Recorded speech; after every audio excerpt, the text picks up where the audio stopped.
Dhallywood megastar Shakib খানের বহুল আলোচিত অ্যাকশন থ্রিলার সিনেমা অপারেশন অগ্নিপথের জটিলতার মেঘ অবশেষে কেটেছে।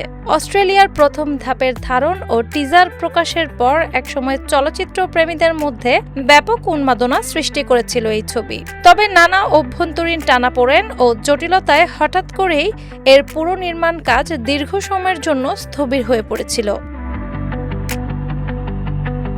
প্রায় এক দশকের দীর্ঘ প্রতীক্ষার অবসান ঘটিয়ে সিনেমাটি এখন সম্পূর্ণ নতুন রূপ নিয়ে বড় পর্দায় ফিরতে প্রস্তুত হচ্ছে। আধুনিক সময়ের দর্শক চাহিদা ও রুচির কথা মাথায় রেখে সিনেমাটির মূল গল্পে ব্যাপক পরিবর্তন ও সংশোধন আনা হচ্ছে। নতুন এই পরিকল্পনার বিষয়ে প্রযোজক, পরিচালক এবং প্রধান অভিনেতা শাকিব খান নীতিগতভাবে একমত পোষণ করেছেন। চিত্রনাট্য পরিমার্জনের পাশাপাশি সিনেমার অভিনয় শিল্পী তালিকাতেও বেশ কিছু বড় ধরনের বদল আসতে পারে বলে জানা গেছে। অভিনয়শিল্পী দলে পরিবর্তন আসলেও পুরো চলচ্চিত্র আয়োজনের কেন্দ্রবিন্দুতে বরাবরের মতোই জ্বলজ্বল করবেন শাকিব খান।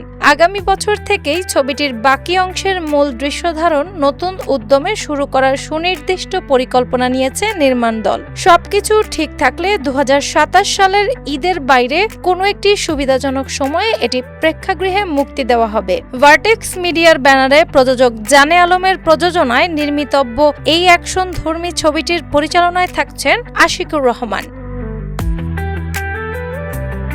আধুনিক নির্মাণ কৌশল এবং নতুন রূপে শাকিবের এই বিশাল প্রত্যাবর্তন বিনোদন অঙ্গনে এক নতুন আশার আলো জ্বালিয়েছে। প্রিয় নায়কের এই স্থগিত প্রজেক্টটি পুনরায় চালুর খবরে ভক্তদের মাঝেও ফের প্রবল আগ্রহ ও উদ্দীপনা তৈরি হয়েছে। নতুন ধাঁচের গল্প আর আধুনিক ভিজুয়াল নিয়ে ফিরতে যাওয়া সিনেমাটি ঢালিউডে এক নতুন মাইলফলক গড়ে তুলবে বলে আশা করা হচ্ছে। স্থবিরতা কেটে নতুন করে আলোর মুখ দেখতে যাওয়া এই ধামাকা সিনেমাটি মুক্তির প্রহর গুনছেন কোটি চলচ্চিত্রপ্রেমী দর্শক। এন্টারটেইনমেন্ট ডেস্ক রিপোর্ট, বাংলা বাজার পত্রিকা।